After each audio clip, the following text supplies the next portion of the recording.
इन्होंने कहा था ना, झोला उठा के आया हूँ, झोला उठा के जाऊंगा। झोला ले नहीं जाने देंगे, उसके अंदर देखेंगे क्या क्या लेके जा रहे हो, बिना चेक करे जाने नहीं देंगे। प्रधानमंत्री आपका काउंटडाउन शुरू हो चुका है। तो मुख्यमंत्री नंबर 1 है ना, पोस्टर लगे बड़े बड़े। दिखाइए उत्तर प्रदेश में कहाँ लगे हैं? दिल्ली में पोस्टर लगवा दो कि प्रदेश नंबर 1 हो जाएगा। प्रदेश तुम्हारा उत्तर प्रदेश, और बैनर लगा रखे दिल्ली, हरियाणा में, पंजाब में। इस प्रदेश में बैनर लगाएंगे ना तो जनता फाड़ देगी, काली पोत देगी बैनरों पे। युवा को लाठी मारोगे, युवा वोट देगा, युवा आपकी चोट देगा। आने वाले चुनाव में जिस प्रकार से युवा को आपने छलने का काम करा। मोदी जी फ्री में अनाज तो बांट रहे हैं ना, देखिए कितना सारा अनाज मिल रहा है लोगों को। एक सरकार थी इससे पहले, वो लैपटॉप बांटती थी। एक सरकार थी वो लैपटॉप बांटती थी। आप देख लीजिए, लैपटॉप बांटने वाली सरकार से कह दिया है कि ये लूट मचाती है, और आज ले आए 5 किलो अनाज पे।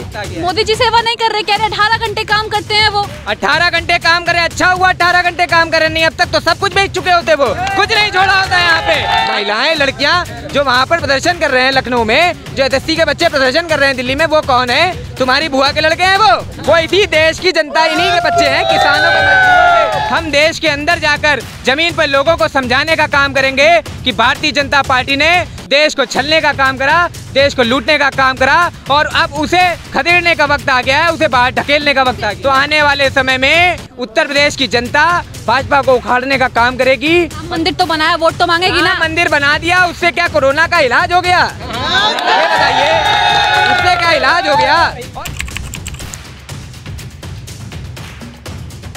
2022 का चुनाव बीजेपी के लिए बहुत अहम होने वाला है, और किसानों के लिए भी। किसानों की महापंचायत थी, आपको पता है कि ऐतिहासिक महापंचायत थी, जिसमें नरेश टिकैत साहब और राकेश टिकैत साहब दोनों एक ही मंच पर दिखाई दिए। दोनों जब एक मंच पर दिखाई दिए तो क्या आगे संदेश जाएगा? बताइए क्या होने वाला है। भीड़ तो आपने इकट्ठी कर ली, किसानों को बुला लिया, इसका असर वोटों पे दिखेगा क्या? इसका असर आप देख सकते हैं, जनता ने खुद आज बता दिया कि बीजेपी का खदेड़ा होने वाला है। उत्तर प्रदेश में बीजेपी को किस तरीके से बेदखल करा जाएगा। ये जो जगह है, ये जो ग्राउंड है, इस ग्राउंड के बारे में कहा जाता है कि जिसने इस ग्राउंड को भर दिया तो समझ लीजिए सरकार भी पलट गई। तो आज ये ग्राउंड सिर्फ भरा नहीं है, ये तो पूरा मुजफ्फरनगर भर गया। तो ये समझ लीजिए कि जनता ने साफ कर दिया है कि भारतीय जनता पार्टी का आने वाले चुनावों में खात्मा होने वाला है, और वो शून्य पर चले जाएंगे, दिखेंगे नहीं कहीं। मतलब ग्राउंड भर दिया तो सरकार पलट गई। बिल्कुल, ग्राउंड क्या, पूरा मुजफ्फरनगर भर गया। मुजफ्फरनगर से हरिद्वार का रास्ता बंद है, मुजफ्फरनगर मेरठ का रास्ता पूरा हो चुका है, गाजियाबाद जाने वाले रास्ते बंद हो चुके हैं। आदमी यहाँ तक पहुँच नहीं पा रहा है, रास्ते में अभी आदमी है। ये समझ लीजिए कि पंचायत यहाँ पर खत्म हो गई है, लेकिन अभी भी आदमी रास्ते में है और आना चाहता है, इस धरा के दर्शन करना चाहता है, इस जगह पर पहुंचना चाहता है, संयुक्त किसान मोर्चे की मीटिंग को अटेंड करना चाहता है। ऐतिहासिक महापंचायत कैसे? ऐसी ऐतिहासिक महापंचायत क्यों कहा जा रहा है इसको? ऐसा क्या? ऐतिहासिक महापंचायत इसलिए कहा जा रहा है कि जिस जगह से बीजेपी जो है नफरत फैलाकर जो है आई थी, 2013 में दंगे करवाकर आई थी, लोगों को बरगलाकर लड़वाकर आई थी, आज उसी धरती पर हिंदू, मुसलमान, सिख, ईसाई सभी एक जगह इकट्ठे होकर इस महापंचायत को जो है बना रहे हैं, कर रहे हैं, और देश में ये अलग जगा रहे हैं कि भारतीय जनता पार्टी ने सिर्फ नफरत फैलाने के अलावा कुछ नहीं किया। देश में विकास के नाम पे ग्राउंड लेवल पे वो जीरो है, माइनस में है। उसने देश को बेचने का काम किया, किसानों को बेचने का काम किया, किसानों के खेत में कॉर्पोरेट घराने को ले जाने का काम किया। और आज आदरणीय राकेश टिकैत जी ने इस महापंचायत को संबोधित करके साफ जाहिर कर दिया है कि आने वाले चुनाव में बीजेपी को खदेड़ने का काम मुजफ्फरनगर की जनता ही नहीं, पूरे देश की जनता करेगी। लेकिन कुछ लोग कहते हैं कि प्रधानमंत्री के अलावा, अगर प्रधानमंत्री के लिए देखा जाए तो मोदी जी के अलावा कोई विकल्प नहीं है, फिर किसान कौन सा विकल्प ढूंढ रहे हैं? कैसे कह सकती हैं आप मोदी जी के अलावा कोई विकल्प नहीं? मोदी जी क्या देश को लेकर पैदा हुए थे? इससे पहले भी देश चल रहा था और बहुत अच्छी स्थिति में चल रहा था।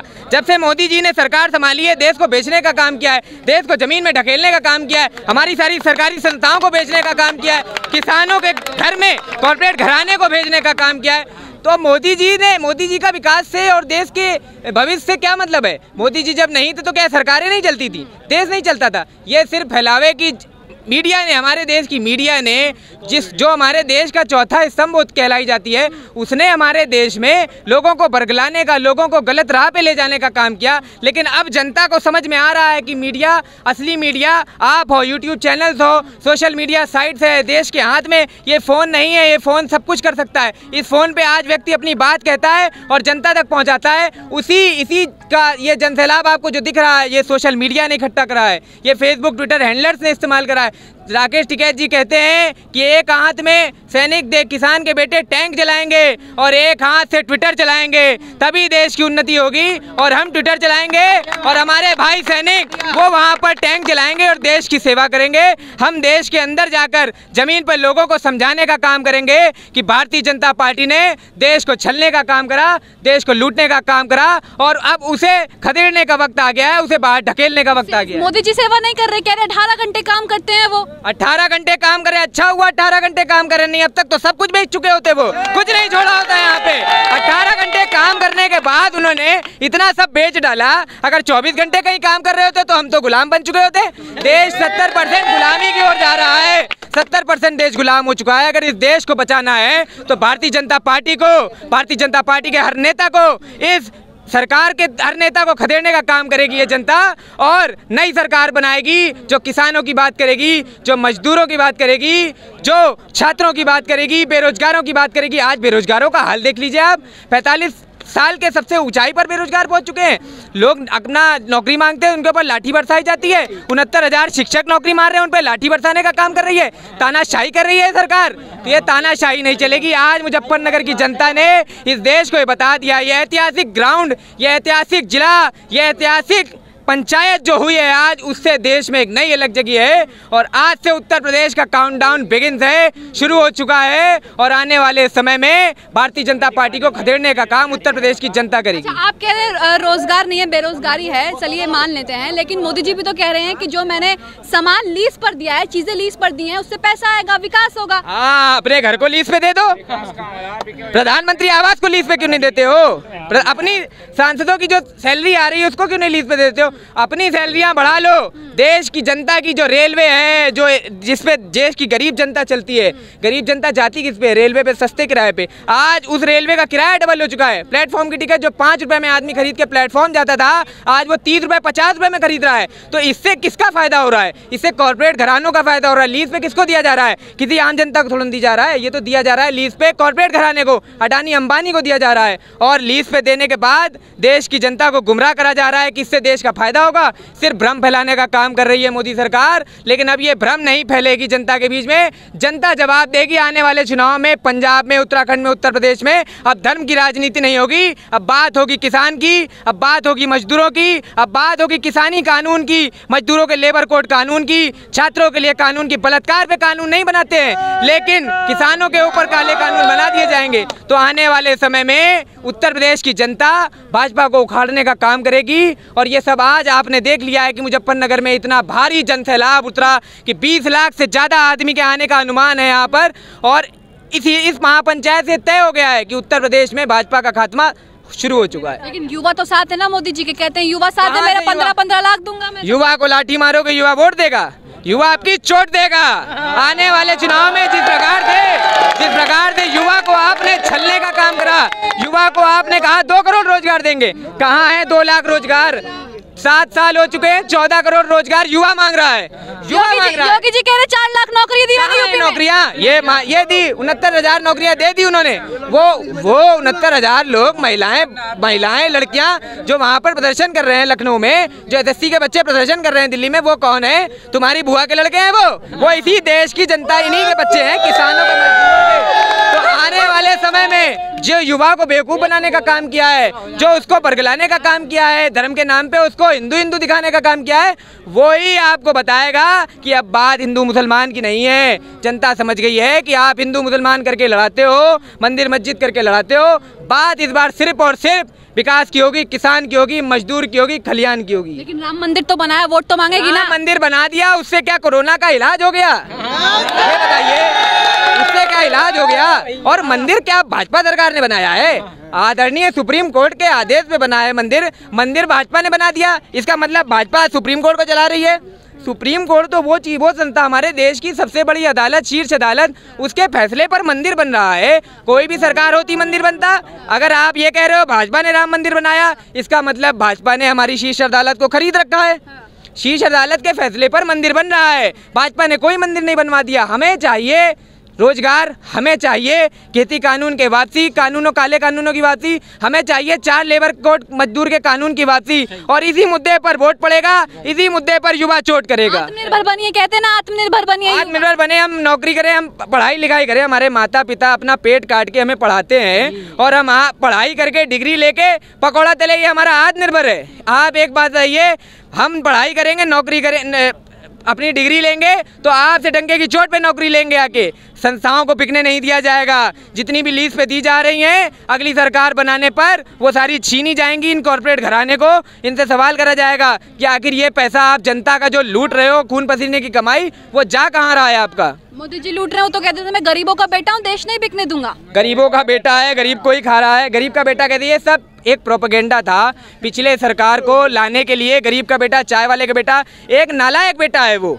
उसने अपनी 90 साल की माँ को प्रोपेगेंडे के तहत 4000 रुपए बदलवाने के लिए लाइन में खड़ा कर दिया। उनकी माता जी का मैं सम्मान करता हूँ, लेकिन उस नालायक बेटे को मैं धिक्कार करता हूँ, क्योंकि उसने अपनी माँ को खड़ा कर दिया, खुद नहीं खड़ा करता अपनी माँ की। जो व्यक्ति अपनी माँ की सेवा नहीं कर पाया, अपनी बीवी की सेवा नहीं कर पाया, वो व्यक्ति देश की सेवा कहाँ से करेगा? त्याग दिया उन्होंने, देश त्याग दिया। भगवान बुद्ध ने त्यागा था अपनी माता को, अपनी पत्नी को। उनके भाई को देख लो, प्राइवेट एयरप्लेन में चढ़ता है, ये त्याग है? कहाँ से आ गया? इतना बड़ा व्यापार कहाँ से उनके भाई ने बना लिया? अमित शाह जो तड़ीपार, जिसने जज लोहिया ने उसको तड़ीपार साबित करा, जिस आईपीएस ने उसको तड़ीपार करा, वो आज जेल में है। जिस जज लोहिया ने उसका फैसला सुनाया, वो मार दिया जाता है। तो ये देश को बरगलाने का काम कर रही है भारतीय जनता पार्टी और उनके नेता। गृह मंत्री कैसे बन जाते हैं जब आप कह रहे हैं तड़ीपार है? ये तो आप समझिए कैसे बन जाते हैं तड़ीपार आदमी। और देश में जिन्होंने दंगे करवाए, वो व्यक्ति आज देश की गृह मंत्री बना बैठा है। तो इन लोगों को इनके सारी फिलॉसफी जनता समझ चुकी है। अब जनता बेवकूफ़ बनने वाली नहीं है। लेकिन योगी तो मुख्यमंत्री नंबर 1 है ना, पोस्टर लगे बड़े बड़े दिल्ली। दिखाइए उत्तर प्रदेश में कहाँ लगे हैं? दिल्ली में पोस्टर लगवा दोगे प्रदेश नंबर 1 हो जाएगा? प्रदेश तुम्हारा उत्तर प्रदेश, और बैनर लगा रखे हैं दिल्ली, हरियाणा में, पंजाब में। इस प्रदेश में बैनर लगाएंगे ना तो जनता फाड़ देगी, काली पोत देगी बैनरों पे। इसीलिए बैनर मेट्रो में लगाए गए। देख के इतनी शर्म आती है, इतनी धिक्कार महसूस होती है कि हमारे प्रदेश का मुख्यमंत्री बैनर लगवा रहा है दिल्ली में, बैनर लगवा रहा है हरियाणा में, प्रदेश में नहीं लगवा रहा। क्योंकि पता है जनता देख रही है ना। आप देख लीजिए बाहर आपकी क्या रोडों की हालत है, किस प्रकार से पानी भरा हुआ। ये देश नंबर 1 है। डर गई क्या आपसे सरकार? डरी हुई है, आपने देखा नहीं? हमें सुरक्षा दे रही है, आज सुरक्षा दे रही है। मैं यही 28 तारीख को आए थे कत्लेआम करने, वहाँ पर ये थोड़ा ना देखते हिंदू है मुसलमान है कि सिख है कि हिंदू तुम निकल जाओ मुसलमान। वो तो मारने के लिए लोग, भाजपा के गुंडे बॉर्डर के चारों तरफ लाठी डंडे लेके बैठे हुए थे। आज आओ, आज क्यों नहीं आ रहे हो? आज समझ में आ रहा है कि हाँ जनता जनता आपको चल देगा। तो ये देश की जनता को सब पता चल चुका है। अब वो भ्रम में नहीं आएगा और देश की जनता आने वाले चुनाव में भाजपा को खत्म करने का काम करेगी। भाजपा को वहीं पहुंचाएगी 2 पे, 2 से भी नीचे पहुंचाएगी 0 पे। 15-15 लाख वाला नहीं चलेगा क्या? 15 लाख कहाँ किसको मिल रहा है? ये सब तो छलावे थे। 15 लाख देंगे, 2 करोड़ रोजगार देंगे, किसानों की आय दुगनी कर देंगे, महिला सुरक्षा देंगे। देख लीजिए हर दूसरे दिन महिला का बलात्कार हो रहा है, किसानों का शोषण कर रहे हैं। किसान आंदोलन कर रहा है तो उनके ऊपर लाठी चार्ज कर रहे हैं, उनका सर फोड़ रहे हैं। ये तानाशाही की सरकार है। इस सरकार को खत्म करने के लिए युवा एक हो चुका है, किसान एक हो चुका है, नौजवान एक हो चुका है, मजदूर एक हो चुका है। और आने वाले समय में उत्तर प्रदेश, उत्तराखंड, पंजाब और जहाँ जहाँ चुनाव होंगे वहाँ इनको दवाई, इनका इलाज करते रहेंगे। आखिरी इलाज 2024 में होगा इनका। तब इनका दिमागी जो बुखार चढ़ा हुआ है ना इनको धर्म का, लड़ाने का, वो सब खत्म हो जाएगा। अच्छा, ये मोदी जी फ्री में अनाज तो बांट रहे हैं ना, देखिए कितना सारा अनाज मिल रहा है लोगों को। एक सरकार थी इससे पहले, वो लैपटॉप बांटती थी। एक सरकार थी वो लैपटॉप बांटती थी।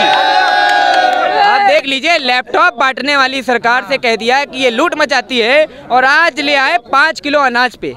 जनता को कहाँ ले आए 5 किलो? इससे पहले अनाज नहीं मिलता था फ्री में, नहीं मिलता था और कोई सरकार नहीं देती। अरे मोदी जी अपने देखिए, यही बात है। कोई आदमी होता है वो बांटता है लैपटॉप तो अपनी फोटो लगाता है, कोई आदमी होता है वो बांटता है झोला, उसमें अपनी फोटो लगाता है। तो देश जो है वो इनको झोला, इन्होंने कहा था ना झोला उठा के आया हूँ, झोला उठा के जाऊंगा। झोला ले नहीं जाने देंगे, उसके अंदर देखेंगे क्या क्या लेके जा रहे हो, बिना चेक करे जाने नहीं देंगे। प्रधानमंत्री आपका काउंटडाउन शुरू हो चुका है। आज की महापंचायत ने आपको चेता दिया है, जितनी जल्दी आप सुधर जाओगे उतना बेहतर है आपके लिए। नहीं कानूनवादी करोगे तो जहाँ जहाँ आपका बुखार ज़्यादा बढ़ेगा इलाज देते रहेंगे और आपको जो है सही सही समय पे सही सही जगह इलाज दिया जाएगा। विदेशों में भी डंका बजता है प्रधानमंत्री मोदी का। विदेशों में किसानों का डंका बज रहा है, अमेरिका में किसानों के लिए रैली हो रही है, कहाँ प्रधानमंत्री का? अगर प्रधानमंत्री का डंका विदेशों में बज रहा होता तो ट्रम्प के लिए हवन हुए थे यहाँ पे, ट्रम्प के लिए हवन हुए थे ना, ट्रम्प को जिताने का। डंका बज रहा होता तो जीतना जाता। कहाँ डंका बज रहा? डंका नहीं बज रहा है, विदेशों में इनको ट्रोल किया जा रहा है, भगाया जा रहा है। अब प्रधानमंत्री, अब बताइए, देश को गुमराह कर दिया मीडिया ने तालिबान अफगानिस्तान करके, और वही प्रधानमंत्री के लोग जाके वहाँ तालिबान का समर्थन कर देते हैं, कहते हैं हम आपके साथ हैं। आपने देखा अभी पेपर में खबर आ रही थी, मीडिया पे चल रहा था, प्रधानमंत्री के लोगों ने जाके तालिबान का समर्थन कर दिया, कहा हम आपके संग नई नीतियाँ बनाएंगे। तो ये गुमराह करने वाली सरकार है, इसका अंत आ गया है, बहुत जल्द इसका खात्मा होने वाला है। 24 में नहीं आएंगे क्या? अरे भाई 24 जहाँ जहाँ चुनाव होंगे वहाँ वहाँ इनको खदेड़ने का काम किसान करेगा, मजदूर करेगा, नौजवान करेगा।